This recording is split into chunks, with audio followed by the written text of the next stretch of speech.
Friends నమస్తే, good morning. ఎలా ఉన్నారు? బాగున్నారు? నేనైతే బాగున్నా, మీరు బాగుండాలి కోరుకున్నానండి. ఈరోజు చక్కని కొంచెం గోంగూర తీసుకొచ్చారండి పొద్దున. చక్కగా దాన్ని పొద్దున శుభ్రంగా కడిగేసి బయటపడేస్తానండి. కొంచెం మంచం మీద నీళ్లు గారిన తర్వాత ఆకులు మొత్తం క్లీన్గా నీట్గా చూసుకొని చక్కగా కొంచెం పట్ట వేసి పట్ట మీద ఆరబెట్టాను. చక్కగా వడిలింది కదండి. ఇప్పుడు దీన్ని మనం గోంగూర కారం పెట్టుకుందామండి. ఇది కొంచెం చక్కగా సన్న మంట మీద చిన్నగా వేపుకున్నానండి. దీన్ని ఇట్లా రెండు వారీగా వేయించేసుకుందామండి. ఇది ఒకసారి వేసాక రెండోసారి కూడా వేస్తుంది.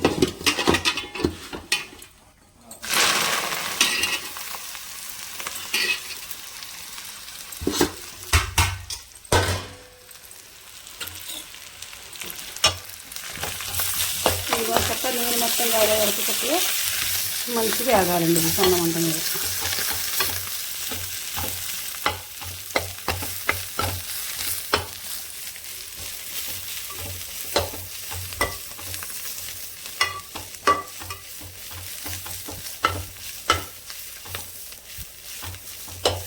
చక్కగా వేపేసుకుంటున్నాను కదండి. ఇది వేగాక కారం అయితే బాగుంటుందో మిరపకాయలు అయితే బాగుంటుందో ఆలోచించి కొంచెం కారంతో చింతపండు ఉడకబెట్టి చేయడం అయితే లేకపోతే మిరపకాయలు ఏం చేయడం అవుతుందండి. ఈ విధంగా వేపేసుకున్నాను. చక్క రెండు కాయలు కూడా కాస్త చింతపండు కూడా ఒక్క చుక్క నీళ్ళు చొక్కేసి చిన్న గ్లాసు నీళ్ళు వేసి కొంచెం సెగ మీద పెట్టానండి. కొంచెం నీళ్ళతో కొద్ది ఉడికింది అనుకోండి చక్క బాగుంటుంది చట్నీ. నెల ఉండేది కాదు, నెల ఉండేది దానికి లెక్క ప్రకారం కొలతలు ఉంటాయండి. నెలవే కాదు, ఇది 2 రోజులు వేసుకుంటే అయిపోద్దండి. చక్క సన్న మంట మీద ఈ విధంగా ఏం చేశానండి గోంగూరని. సరిపడి ఎండుమిరకాయలు చక్కగా తొడలు తీసుకున్నానండి. ఈ విధంగా ఇగోండి వీటిని చక్క ఇప్పుడు మనం చిన్న మంట పెట్టుకొని చక్క వేయించేసుకున్నాను. దోరగా వేయించుకుందాం. దోరగా అంటే మరీ మాడినట్టుగా ఉంటే మరి చట్నీ మంచిగా అనిపిస్తుంది. ఇప్పుడు అన్నం పెట్టేసండి, అన్నం కూడా పొంగిపోతూ ఉంది. ఇప్పుడు ఈ నూనె ఆగిన తర్వాత ఈ మిరపకాయలు ఇందులో వేసేద్దాం. చక్క వీటిని వేపేసుకుందామండి. ఇది కొంచెం చక్కగా ఈ విధంగా వేగుతూ ఉన్నాయి. వేగిపోయినాయండి చూడండి, ఎర్రగాయలు. అది అందులో మందులు వేసిన కాయలు కానీ తొందరగా వేగిపోతున్నాయండి. ఇప్పుడు వీటిని బౌల్లో తీసుకుందాం.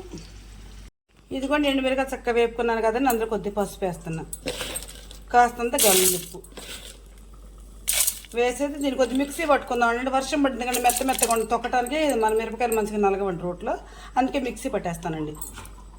ఇదిగోండి గోంగూర చక్కగా వేపుకున్నాను కదండి. కొంచెం మగ్గ పెట్టానండి.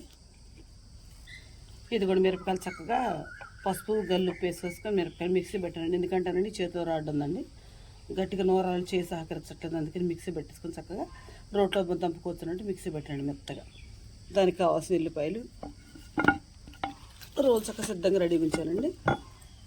ఇప్పుడు దీంట్లో మనం ఈ గోంగూర వేసేసుకుందాం. ఫస్ట్గా ఇలా వీడియో తీసేవాళ్ళు కూడా లేరండి. ఇట్లా అట్లా తప్పట్లా ఎవరో కామంటుంది రండి, అటు తిప్పుతున్నారు వీడియో, ఇటు తిప్పుతున్నారు వీడియో, రోజు వచ్చేసిన కూర చేస్తున్నారని. నాకున్న పరిధి వరకు నేను చేసుకుంటున్నాను. వేరే డబ్బులు పెట్టి కొంచెం చేయాలంటే నా వల్ల అయ్యేటట్టు కాదండి, అది నా వల్ల అయ్యే పని కాదండి. అది అసలు అట్లా వల్ల అయ్యేటట్టుకుంటే ఈ చిన్న ఆస్తి ఏం రూపాయస్తున్న ఆస్తి పని చేయను కదండి. ఇట్లా నాకున్న పరిధిలో నాకు చేత అయినా నేను చేసుకుంటున్నాను. ఈ విధంగా చక్కగా దీన్ని మరీ మెత్తగా కాకుండా కందాబింద దొక్కేసుకొని ఆ కారం పట్టిన పొడిని అందులో వేసుకొని చింతపండు గుజ్జు కూడా వేసుకుని తొక్కితే మెత్తగా దగ్గరగా అవుతుందండి. లాస్ట్లో కొంచెం ఎల్లిపాయలు తీసాక అప్పుడు తాలింపు పెట్టుకుందాం మనం. కొంచెం చక్కగా పట్టేసిన కారంలో చింతపండు కూడా వేసానండి. వెంటనే చక్కగా ఎల్లిపాయలు కూడా వేసేస్తున్నాం. ఈ మెత్తగా దంపిన తర్వాత అప్పుడు మనం గుజ్జు చట్నీ అప్పుడు తాలింపు పెట్టుకుందామండి. చక్కగా చింతపండు పొడి కారం వేసేసి చక్కగా ఈ విధంగా చక్కగా దంపిన తొక్కేసి జీలకర్ర వెల్లిపాయ వేసి చక్కగా మంచిగా నూరుకొచ్చానండి.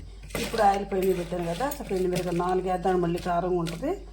4 ఎండుమిరకాయ తొక్కలు వేసేసి చక్కగా నూనె బాగా వేడి వచ్చిన తర్వాత ఈ చట్నీలో పోసేసుకొని చక్కగా ఆరనిచ్చుకుందాం. ఇందులో తర్వాత ఒక బౌల్లో తీసుకుందామండి.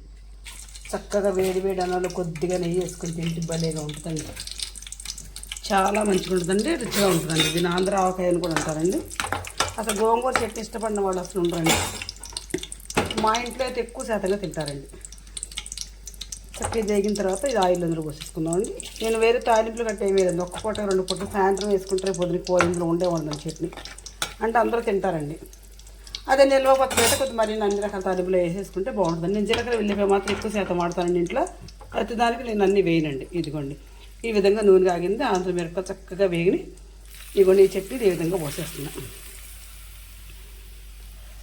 నేనైతే గోంగూర చట్నీ ఈ విధంగా చేసుకుంటానండి. నేను చేసే విధానం మీకు నచ్చితే నాకు ఒక లైక్ అండి, ప్లీజ్ సబ్స్క్రైబ్.